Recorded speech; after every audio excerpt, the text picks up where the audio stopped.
Olá, eu sou o Joadir.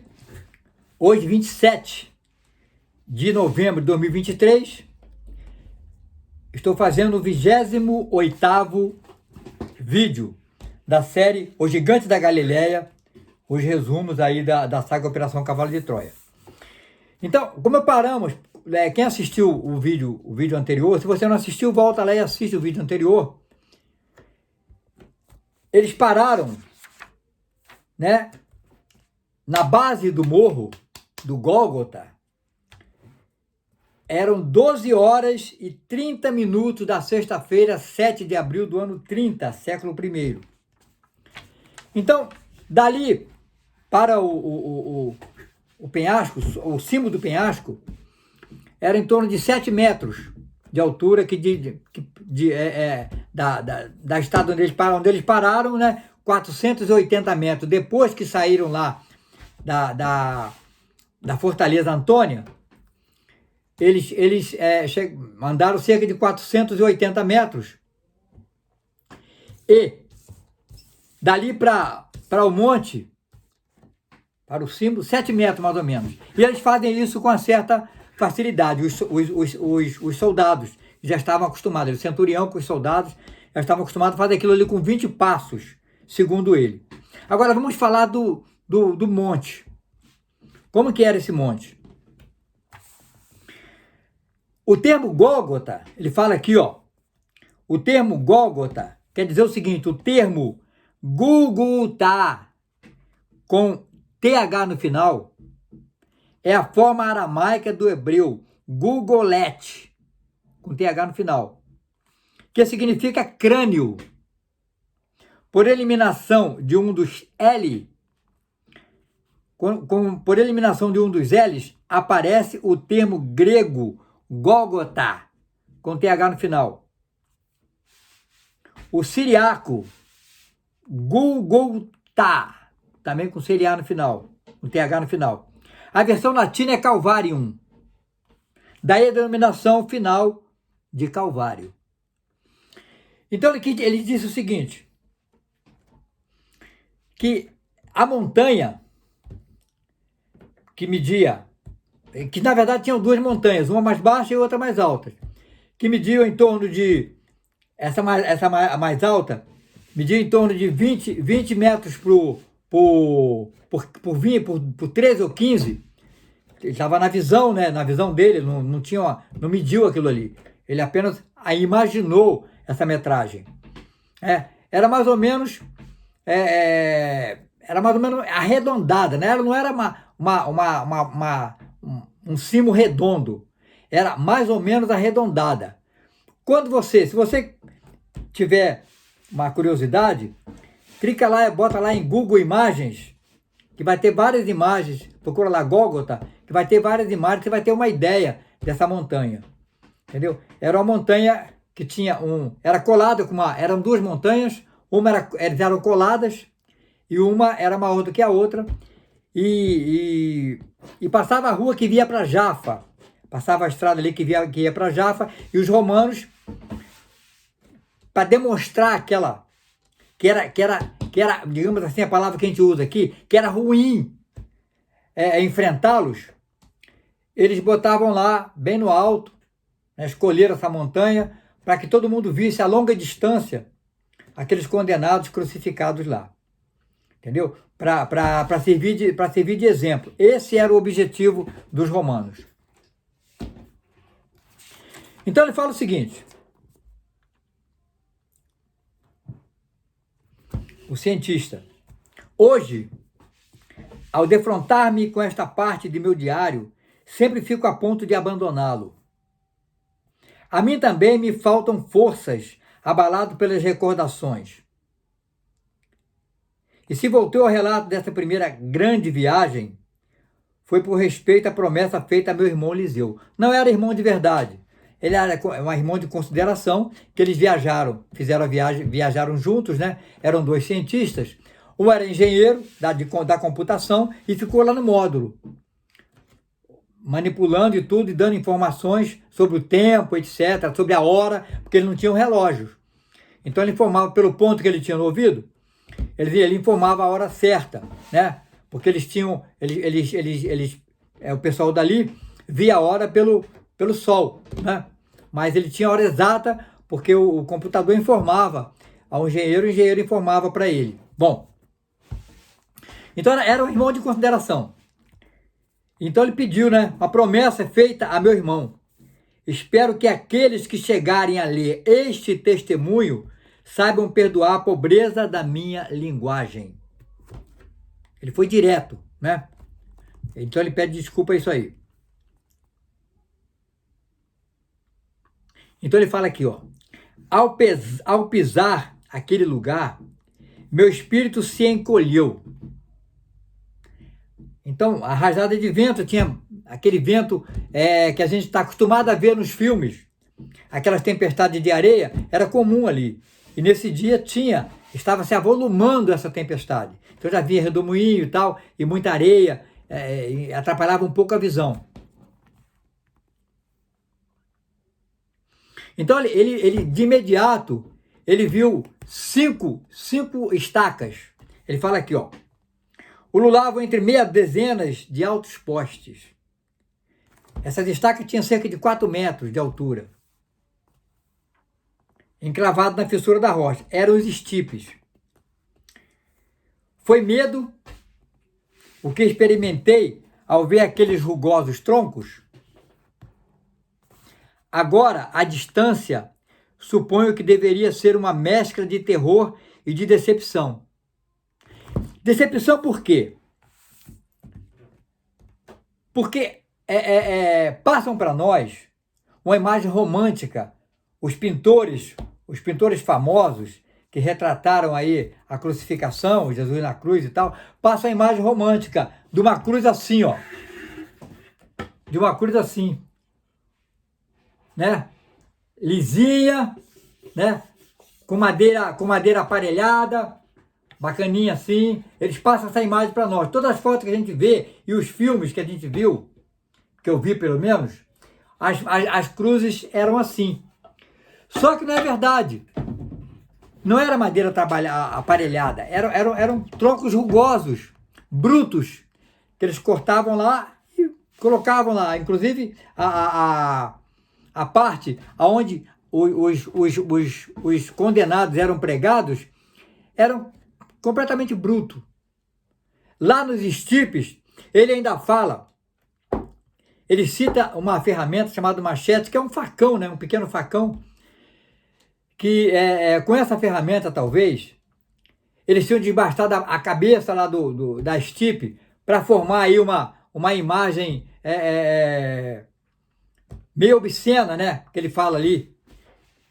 Eles desbastaram ali a parte da coisa para fazer aí uma chacota com aquilo tudo ali, os romanos, né? É possível que tenha sido dessa forma. Então a única parte em branco, ou seja, limpa, que existia nessas estacas, era a parte de cima, digamos assim, da cabeça das estacas.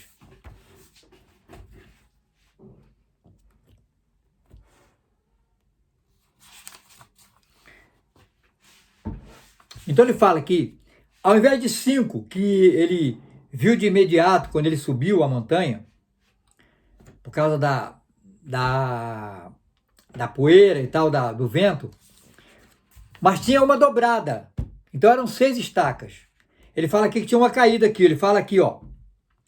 Achava-se inclinada. Sem dúvida, as cunhas de madeira que serviam para estaquear a árvore haviam cedido. Então, eram 6, mas uma estava sem uso, com certeza. Então, também duas dessas estacas tinha o chamado apoio dos pés, que eles chamam de cediles. Somente em 2. Porque quando os romanos queriam que aquela tortura demorasse mais, eles, conforme o prisioneiro, eles botavam naquela estaca, botavam aquela coisa, era como se fosse um apoio. A gente vê nas cruzes dos filmes e das fotos um apoio assim, ó. Mas não é. Era como se fosse um chifre. Era uma coisa como se fosse um chifre de boi, eles faziam de metal, ali colocavam ali por trás, para o prisioneiro colocar o pé. Quando o prisioneiro colocava o pé, ele demorava mais para morrer. E o sofrimento dele era mais prolongado. Então algumas ele encontrou duas com essas cedilhas. Vinha a ser, aqui a explicação no rodapé, que eu vou ler. Os cedilhos vinha a ser uma peça de madeira ou metal, geralmente ferro, que se colocava às vezes nas zonas baixas do estipe, da estaca, né? Era usado quando se desejava prolongar a agonia do crucificado. É brincadeira, né? Nesta peça que adotava forma diversa, desde uma simples barra até um taco de madeira, passando por uma estrutura similar ao chifre, né? Que encaixava por ali. Então o que a gente vê nas fotos e nos filmes é o apoio, né? Mais ou menos assim, que apoia ali para apoiar o pé. No caso de Jesus, vou falar isso depois, no caso de Jesus, ele tinha 1,81 m, ele era muito mais alto do que aquelas pessoas. Então aquelas estacas e esses cedilhos era preparado para as pessoas, para os réus, né, os condenados, de mais ou menos 1,60 m, que era a altura média daquele povo dali. Jesus tinha 1,81 m, os pés deles passaram direto. Naturalmente passariam direto, né?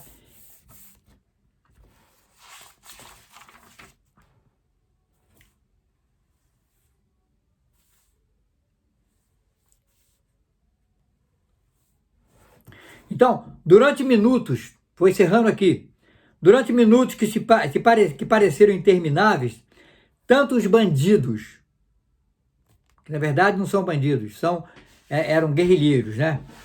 Guerrilheiros. Que eles lutavam pela libertação de Israel, que estava sob jugo romano. É isso que tem que se entender. Então a gente aprende na Bíblia, por exemplo, que Jesus foi crucificado entre dois ladrões. E não era isso, né?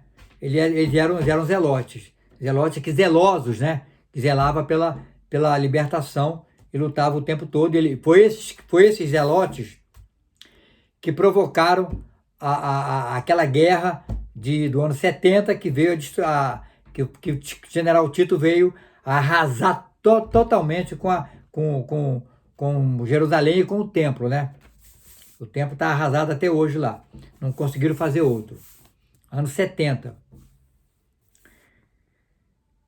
Então ele diz que como Jesus permaneceram com a vista fixada. Então os prisioneiros chegaram, logo de imediato viram, né, aquelas estacas e ficaram ali observando aquilo ali, aterrorizados. Jesus não podia tanto olhar para cima por causa da maldita coroa, né, de espinho que estava ali na cabeça dele.